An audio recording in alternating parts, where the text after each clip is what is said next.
Salut, moi c'est Stéphane, content de te retrouver et d'avoir ce moment avec toi. Si c'est la première fois que tu es avec nous, tu es le bienvenu.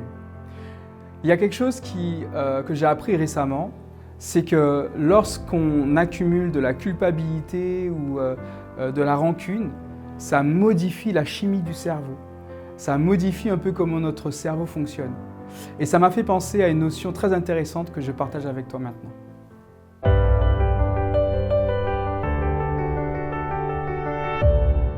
La pensée du jour se trouve dans le psaume 32 au verset 2. Heureux l'homme à qui l'Éternel ne tient plus compte de sa faute et dans l'esprit duquel il n'y a point de fraude. On est tous responsables de quelque chose de plus ou moins négatif.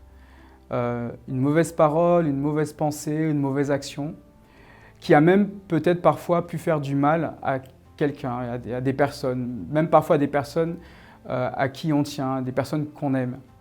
Et c'est vrai qu'assez souvent, on peut se retrouver à nourrir une espèce de culpabilité par rapport à cela. Et ça peut nous sembler quelque chose de normal.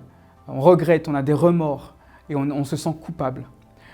Aujourd'hui, j'aimerais que tu passes cette journée avec cette idée qui est fondamentale dans l'action que le Seigneur souhaite avoir avec nous et en nous. Dieu est un Dieu de liberté, un Dieu libérateur. Et il souhaite que nous soyons libérés aussi de cette culpabilité qui nous empoisonne, qui nous pourrit la vie, qui abîme notre organisme. Lorsque tu vas à Dieu et que tu lui demandes de te pardonner de tout ton cœur pour telle ou telle faute que tu as commise, sache qu'au nom de Jésus, le Seigneur est toujours volontaire pour te pardonner. Mais dans son pardon, il y a aussi cette démarche qu'il fait vers toi pour que tu acceptes son pardon et que tu laisses aller la culpabilité. Si jamais tu étais encore retenu par de la culpabilité, j'aimerais te dire aujourd'hui que le Seigneur te permet d'être libéré.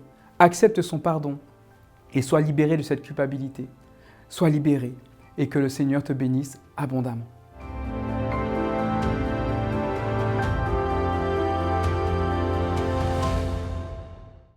Waouh!